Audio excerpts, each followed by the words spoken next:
Hey guys.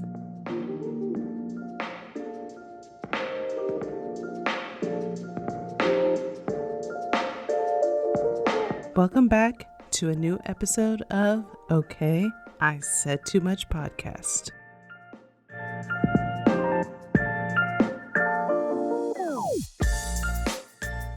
This week, I'm giving you my rapid fire hot takes on all my favorite popular subjects. One thing I love more than talking is being chronically online. So I have a lot of unpopular opinions. Buckle up and get ready for a good laugh. You know the deal.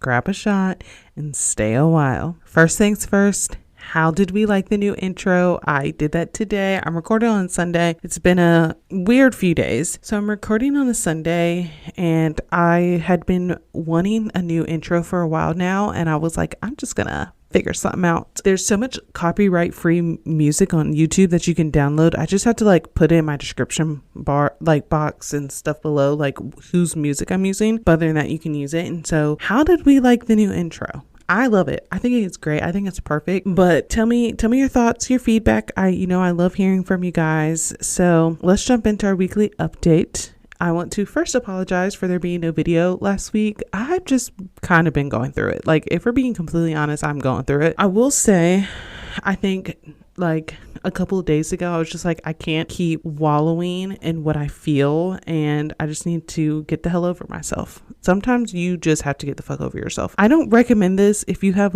real life chemical imbalance depression. I'd just be sad sometimes. So I think for me personally, I have to tell myself to snap out of it. But if you have real life diagnosis, depression, all that, I'm not giving you any medical advice. I'm just telling you what I told myself.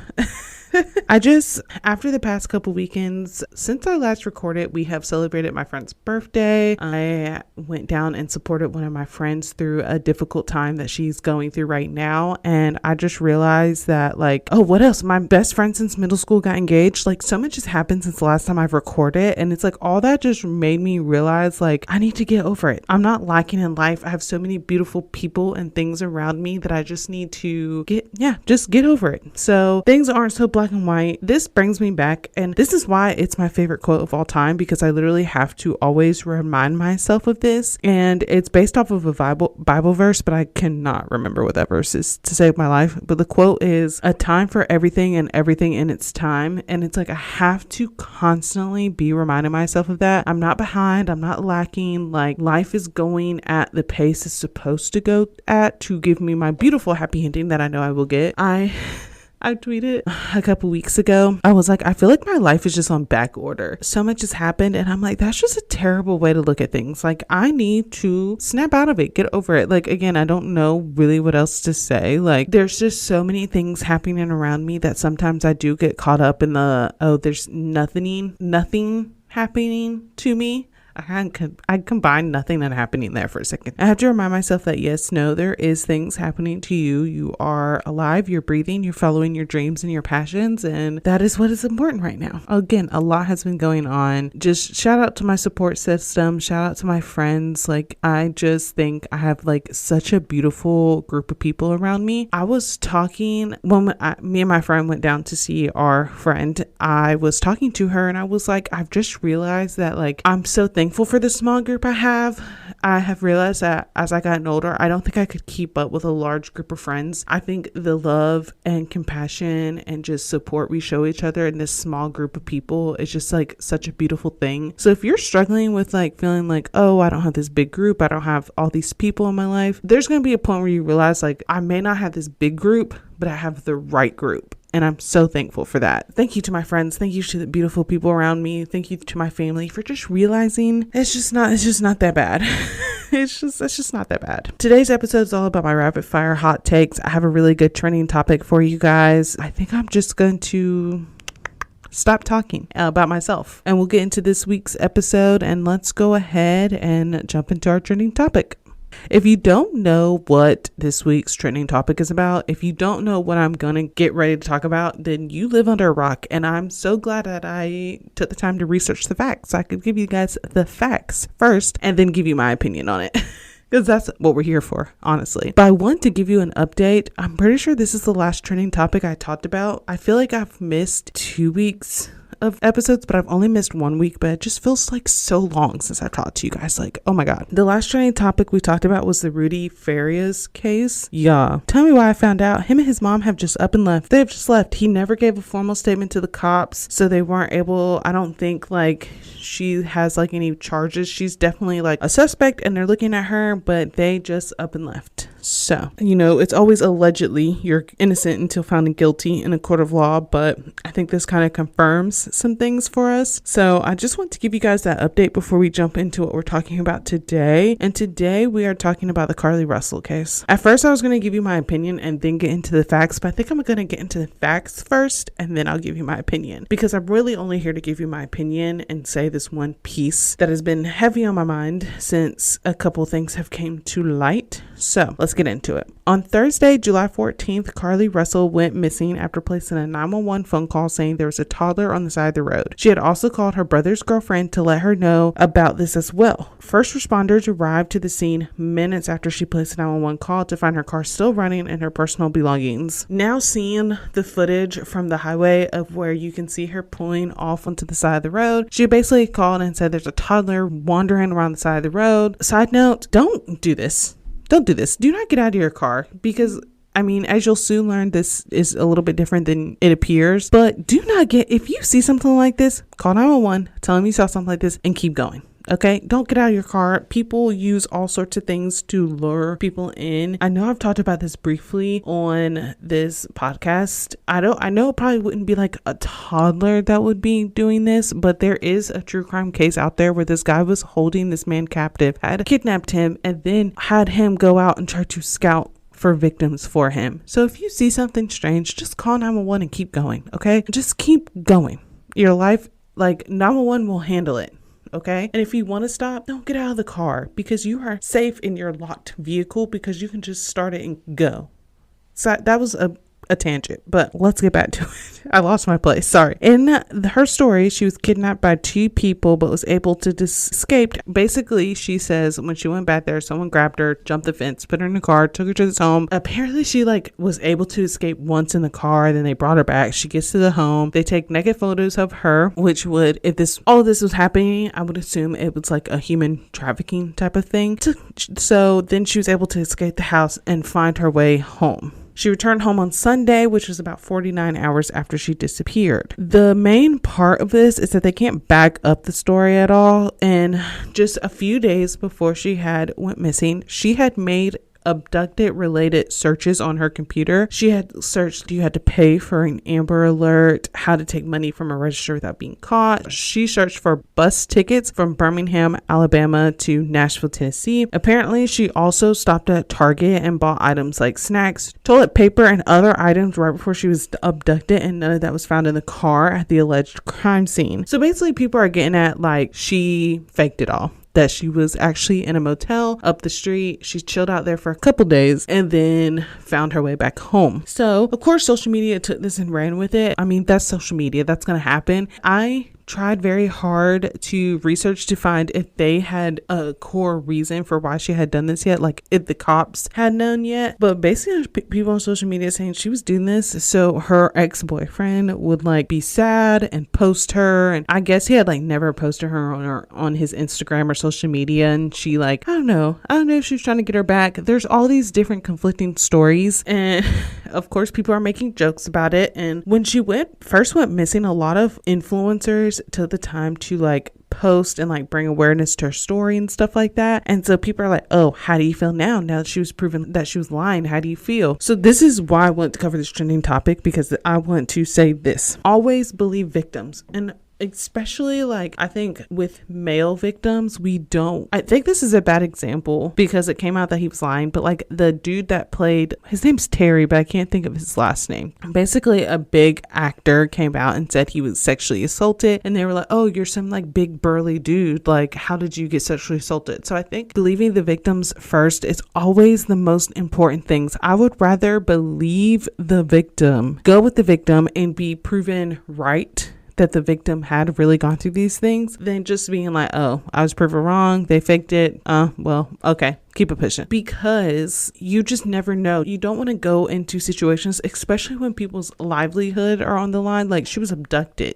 she was saying she was abducted. So that could have ended in a very bad way. And I will say, just the outrage from it all, it's like, I know that you guys have like true crime wet dreams, which is weird within itself, but it's like, why were you guys kind of hoping for a worst case scenario? I don't care if she lied. She's safe, she's alive, and we didn't have to hear about body of woman missing was discovered. Her parents did not have to go through that. I'm sure that her parents are a little more thankful that they might have to go through a little bit of embarrassment. Well, I will say I hope no one in her family was involved. I hope she didn't drag anyone in her family in this, because then they can face charges for all that. I don't know how that works, but I would just rather her mother and father have to deal with a little bit of embarrassment, because it is embarrassing that she was lying, than having to bury their daughter. And I think that y'all pointing out like, oh, well, she was lying. If she wasn't lying and she didn't come home, what the next case scenario was? Yeah, y'all are weird. Like, I don't care if she was lying. She's safe. Now, on the flip side, do I think this could potentially, in this area, make it a little bit harder for any other woman of color that goes missing? Yes. We just got over the hurdle of cops being like, oh, they need to be missing for like 48, 72 hours. They're probably run away. Like, there's so much stigma of cops not taking disappearances serious the first time, that do I think this just adds to that? Yes, of course. But I'm not going to have some true crime like frenzy over the fact that she came home safely and might have made up her story. I am an avid true crime listener. I know what happens on the flip side of that. I know how that goes. So yeah, I'd rather her just be lying at home and safe, and her parents not having to bury their daughter. Do I think she needs to come out, and after this, whatever happens to her afterwards, does she need to start advocating for victims? 100%. I think the only way to come back for this is that she needs to spend the rest of her life advocating for victims of real crimes, because we all have our own unfortunate biases that we have consciously or subconsciously.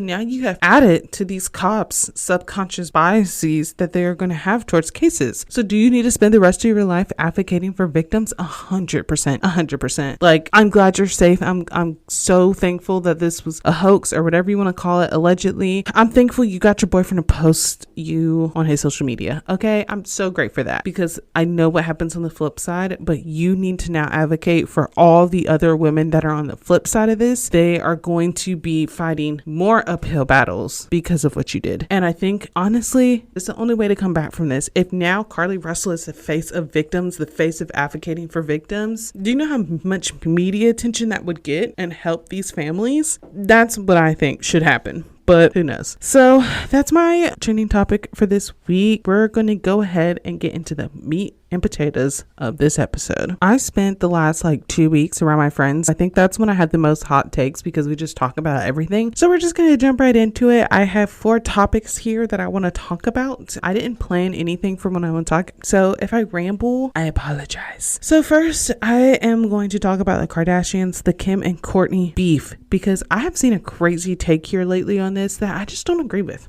Okay. And that is that whole older sister syndrome, where they say older sisters are constantly taking care of their younger siblings.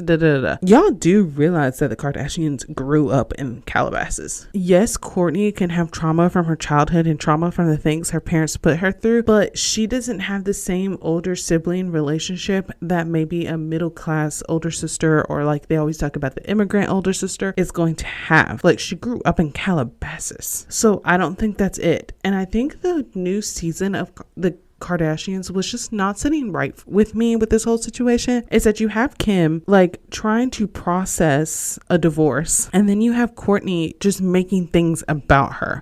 I completely get it. Kourtney had the Dolce & Gabbana wedding, and then Kim does the Dolce & Gabbana Fashion Week stuff, but Kim even said it herself. She's like, this is my first fashion thing without Kanye. It feels like something I've done for myself, because he did introduce her to the world of fashion. And here Kourtney goes, making it about herself. I think what some people don't see is that I do think Kourtney is just selfish. And Kim has done a lot of work on herself to be where she wants to be. And it's Kourtney just fights it. It's like an uphill battle for literally no reason. So I just team Kim, honestly. I think when you're going through a lot of growth as a person, you're going to do things like you set the boundaries to do things for yourself, and if it upsets people, then it upsets people. And I think that's what Kim is doing now. And Kourtney just, unfortunately, instead of being happy for her, she's coming into herself after going through this very painful divorce and all the things she has to go through with like how Kanye was posting on social media and stuff like that. Like, she's finding things that are making her happy. Kourtney is now making it about herself. It just drives me the wrong way. I don't know. I don't like it. I don't like it. So my next one is a very niche topic if you do not follow these type of people on social media, but the out of touch New York City influencers. It's getting kind of crazy because I think like people who are like originate from NYC talk about this all the time, the gentrification of New York City and just how like crazy it's become. And it's so I follow two influencers, Danielle Carolan and Brooke Michio, and I think they're like the epitome of like what people are talking about when they talk about like out of touch influencers. Like this when the Canadian wildfires happened, like just their sheer panic like of their lifestyle. But it's like you can literally sit inside all day. There's real people, real workers who might work outside in like public works or stuff like that, and that like truly make their living like by being outside in New York City. And you're just talking about like, oh, I had to go to all of my like wax appointments and stuff and the air quality is so bad. Please shut up. And it's so crazy because I think these two influencers definitely 100% read their Reddit pages about them, and people are ruthless. It's so insane. If you are a Reddit person and you're on there, go on Reddit and search Gals on the Go and just look at the way people come for these girls. It's actually kind of sad, but at the same time, it's like they're just so out of touch like with reality and like what is going on. And it was so crazy because I think their managers handled it really well during like 2020 with the pandemic going into 2021. It was like at the end of 2022, it was like, no, us NYC influencers are living our lives how we want to. They're on a 2-week Hampton vacation, and the people on this Reddit page found the Hampton house that they rented out for 2 weeks. For 2 weeks, it was $40,000. I mean, granted, I think they were able to stock the house with drinks alone off of sponsorships, which is amazing. Like, I will never be mad at people getting the bag, but it's like, I don't know. There's always this idea of like, do influencers have to be relatable anymore? And I don't necessarily think influencers have to be relatable to people. I think it does help if you are trying to like sell sponsorships. Like, the thing I will say about Danielle that is really bad is that she's always constantly sponsoring or like promoting a new wellness item. Like, if it's not electrolyte packets or vitamins, she's always constantly talking about like vitamins and supplements that she takes, but she's also constantly getting sponsored by different companies and vitamin companies. So it's like, what are you really taking? Because you can't be taking all of these. There's no point. If you're taking care of that has everything in this one little packet, but you're also promoting this wellness site where you can buy basically another type of multivitamin, it's starting to get like lost in the sauce. And then people's main complaint about like Brooke is that she has like a boyfriend now, and they're like kind of living with each other because he's a med student. So during the summer, he's clearly more available, and she has a very available schedule because she's an influencer. And so she went down to one vlog a week, and her vlogs are literally just her in the house buying things and going to spin class. Some people love them, some people hate them, and it's like, I think because I don't ever want to be a vlogger, I go back and forth. That I'm like, okay, I understand, like it's like I understand not showing your relationship, but then it's like I also don't understand. And then I don't know, it was just like the surge of like the NYC influencer, and they're all up and down my For You page on TikTok. Like, even now I have another one who was like just recently quit her job. I will say she's very relatable because she's very like you can tell she's very down to earth, but it's like you're just contributing to the gentrification of New York City. And it's like they don't care, they don't see it that way. They're just like, because it's like every like few videos Danielle's talking about another one of her friends that are moving to New York City. And it's so crazy to me because I'm like, what's the appeal? Like, New York natives cannot afford to live in New York. And like, I think on Reddit someone had found Danielle's apartment because they were talking about how they rented that $40,000 Hampton, and so they're going to be there for 2 weeks. It's not in the Hamptons, it's Montauk. I don't know if there's a difference. They rented a house in Montauk, not the Hamptons. Again, I don't know if there's a difference. So someone was like, okay, so they split it. Hold on, let me do the math. It's 3 of them, and people have came to stay with them. So I don't know how that works, if they like asked some of them to pay. But if you split that in 3, because there's 3 girls there during the week and then their friends come on the weekends, it's $13,000 each. And then they found some of their apartments because, you know, people on Reddit are just like ridiculous. And so they found their apartments, and Danielle pays $6,000 in rent. And so they're basically like, you're paying rent in an apartment for the whole month. You're being in Montauk for 2 weeks. That's half the month. So you basically paid $20,000 for living expenses in the month of July. And so people are like, are they really getting paid that much? And the crazy thing is, they're really getting paid that much. But it goes back to the ridiculous amount of sponsorships that just don't make sense. Like, Brooke gets sponsored by like fucking everything. Credit card companies, their podcast is sponsored by Hyundai, and neither one of them, Danielle, they both live in the city. Danielle doesn't have a car. Brooke has a Jeep. So it's just like, yes, they are really making that much in sponsorships, that where 3 young girls can just blow $20,000 in living expenses for 2 weeks, if you factor in their apartment too. And then like, they all buy a whole new wardrobe for every single trip.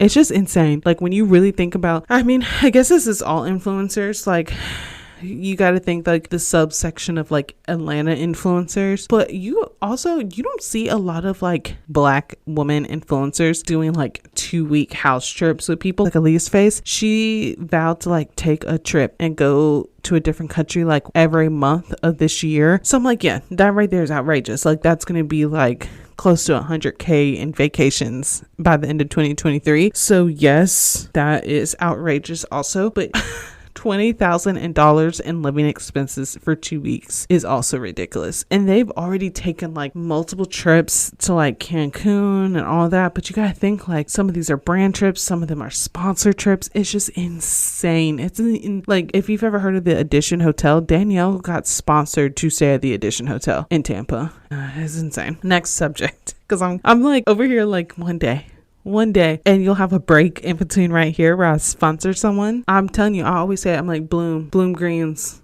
I'll drink the little powdery drink for the sponsorship. Just send them my way. Let's go to the next topic. Like I said, I put men in here, and I think, so I'm back dating. We're trying to date, I guess. Why are men still ghosting women in 2023? What is the point? Well, I guess I can't say that, because I ghosted someone a couple weeks ago. I did ghost someone. The person I was telling you on the last podcast episode, I ghosted them. But I think they said something inappropriate to me. This dude planned a date and then ghosted. Y'all want to hear something? I don't think I've talked about this on the podcast. Yes, I have. Where I'm like, if I tell my friend about someone, then it literally will like poof and disappear. That's what happened. I told Rachel about him, and he poofed and disappeared into the sunset, and I was ghosted again. It's okay. But I just don't get the point of like, I'm on Bumble right now, and I don't get the point of being like on a dating app for hookups. This is my hot take that I have. I don't get the point of being on a dating app for hookups. Go to a bar. What's the point? If I'm going to hook up with someone, I would rather meet someone face to face. Before my last serious relationship, that's what I used to do. I just met people like that. I've never thought to once go on a dating app to find a random person to hook up with. That's weird to me. Maybe it's because I'm a girl, but I think that's weird. But girls do it too, because I see it on social media. Like, I see it on TikToks all the time, where girls are like, I'm going to go hook up with this person that I met on a dating app. And that's just insane to me. Like, I don't enjoy that. Like, I'd rather meet someone face to face and then go from there. So it's just so weird to me. Like, you will see on dating apps, 34-year-old male figuring out my dating goals. What is there to figure out at 34? I understand not wanting to be in a serious relationship, because I feel like a lot of people like that, they've gotten out of serious relationships recently. But why are you on a dating app? The silence is very loud, because I'm just confused. If you have an answer for that, then tell me, because I don't get it. I really don't get the point of being on a dating app but looking for hookups. I think that's gross, because I feel like people can I guess what I'm saying is, like, people can make themselves anything on a dating app, and you're going to use that as a way to find someone to have sex with, where it's like people can only do that so much face to face. Like, face to face, you can know if their breath stinks, you can see if they have dirty fingernails, you can kind of get an idea of someone's like hygiene level meeting someone face to face in a bar. But just messaging with someone back and forth, like, you're bringing a stranger to your home. Well, I guess I don't know. I guess I'm just out of that phase in life Like every man I have talked to recently, I'm like, no, I'm not hooking up. I don't care to have mindless hookups. They're pointless. They are freaking pointless. You don't have an ex that you can call. Maybe that's so toxic. I think I forget sometimes that my relationship with my ex is weird. That it's me that has the weird relationship with my ex, not everyone else. Okay, that's all I had to say about that one. Is I don't understand being on dating apps and looking for hookups and ghosting people anymore. Even I guess because they're called dating apps, that's why I don't correlate the two, but I think it's weird. I think that is a very random hot take because I don't think everyone feels that way, but I think that's weird. I don't know. This was not my list of hot takes that I wanted to talk about, but I've seen this everywhere about the Drake concert that is all a blur tour that he's going on and people hating it. Are you guys, I saw a video of this girl, she did not know the lyrics to Motto. You don't know the lyrics to Motto? Like, I don't know. Hold on. Let me look up the set list. Okay. I'm not going to say all the songs that are on here because there's a lot, but I'll name some popular ones. Marvin's Room, Say Something. I don't think he's ever really performed Say Something live. Shot for Me, Can I, Feel No Ways. Okay, I'm just going to say the whole set list. Jaded, Jungle, Over, Headlines, The Motto, Hell Yeah, Fucking Right, Started from the Bottom, Energy, Know Yourself, Nonstop. Hold on. I'm gonna have to click on this. I didn't want music to start playing. Nonstop, Sicko Mode, Way Too Sexy, Back Outside Boys, Jumbotron, Shit Poppin', Laugh Now, Cry Later, God's Plan, Child's Play, Wait for You, In My Feelings, Nice for What, Controlla, Too Good, Find Your Love, Fountains, Work, One Dance, Calling My Name, Massive, Sticky, Search and Rescue, Knife Talk, On BS, Spin About You, Jimmy Crooks, Rich Flex, Legend. I don't see anything wrong with that set list, but people are like dogging it out. Like I've seen so many things that are like, if you're not a real Drake fan, don't go. Like I didn't have fun at the Drake concert. I think too, it doesn't help that like Beyonce is touring right now. And I also saw a TikTok that was like, people always compare Drake and Beyonce and there's no comparison. And I'm like, when has that comparison ever been made? And why would people think that Drake of all people would have like some intricate set list? I think he has like really came into what his vibe is, and his vibe is kind of fuckboyish. So people are like, I've seen a lot of takes where it's like, this Drake concert is more for the guys, it's not really for girls. He's playing Feel No Ways. What else? Wait for You, In My Feelings, Nice for What, Fountains, Work, One Dance, and you don't think this concert is for the girls? I just think y'all don't listen to Drake. I think y'all just like Drake for the aesthetic, but y'all really don't be listening. Like someone said, not having Pipe Down, Get Along Better, fucking fans, In Too Deep on the set list is wild. I will say In Too Deep would be like crazy because that's like one of my favorite songs by Drake. But I don't know. Like, I've just heard that people are just very unhappy. Like, people are like, oh, he didn't put Teenage Fever on there. But I think it's a perfect mix of, like, all of his songs. Like, as, like, someone who's been listening to Drake for a very long time, like, I think this is, like, a great set list. But I have seen way more bad TikToks of people not liking, and tweets, too, of people not liking the Drake concert than I've seen good. And that's just wild to me. That is wild. And it's also wild that people compare Drake to Beyonce. What rock have I been living under? Because I've never seen that in my life, and I've never done that in my life. It's two completely different types of performers. I'm looking through tweets right now. It's like someone said Drake needs to answer for his crimes about the set list. Man, this shit's unserious as fuck. How?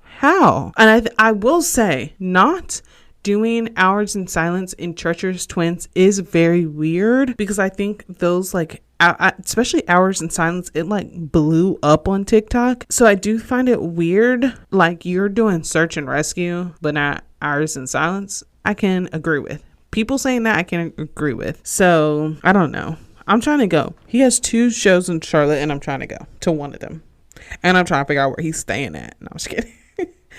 My last hot take for this episode is, I was going to talk about Love Island again in more detail, but I've been thinking about it. This is my hot take in general that I think people forget about. I've just been seeing a lot of like commentary on Love Island recently that has like made me like want to say this. Reality dating shows, especially where the winners win money, are game shows. And I think people are forgetting that. So I even said this about Love is Blind. I don't think Love is Blind is particularly like a game show because they're not winning anything if they get married. But this is what I'm going to say. Once you put out a first season and people see what happens and people get to see the notoriety that comes with the couples making it to the end, getting married, or like with Love Island, with them winning, it will never be recreated because people always try to make the comment, this person's playing the game, this person's playing a game. It is literally a game show. Love Island is a game show.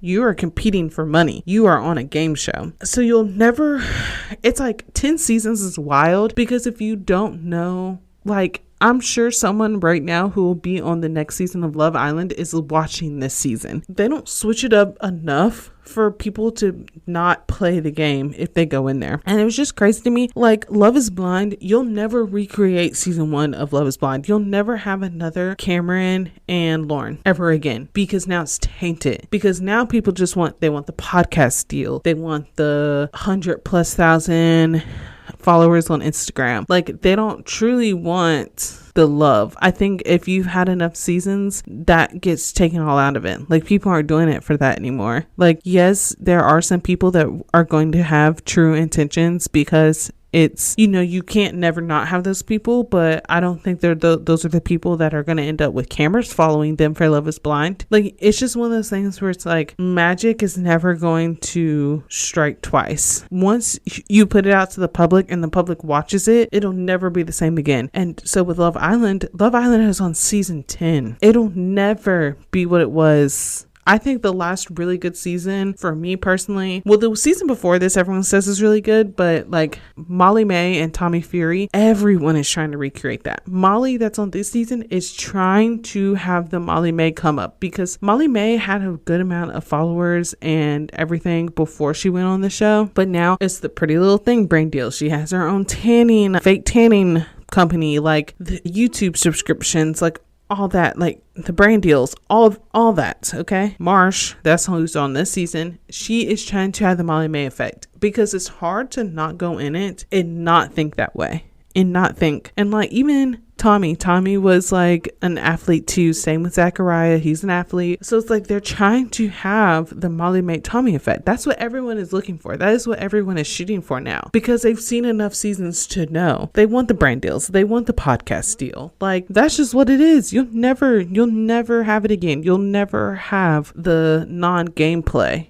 And so now it's like, it's also crazy for me because I'm like, you as an audience know that you're getting played by the producers. You know the producers are running villain edits. You know that the producers are only showing you. They are filmed 24/7, 365. When they have lunch and dinner, they can't talk to one another because the producers don't want to miss anything, like miss any like pivotal conversations. So it's like you as the viewer know that. You know that now because you've seen 9 seasons. This is the 10th season. Why are you like, they voted out Catherine not too long ago, and it's like, why are you now shocked that she's now on her press tour? Because as soon as you get voted off, everyone does their obnoxious press tour. So why are you now shocked that she's coming out? And it's like, no, they didn't show this, they didn't show that. Like, me and Scott were actually cool by the time I got voted out. Why are y'all surprised? Why are y'all shocked? I'm sorry, but even the Bachelor and Bachelorette, like, you'll never have the same authentic version when there's been 5+ seasons, 10+ seasons. You'll never have that again. And so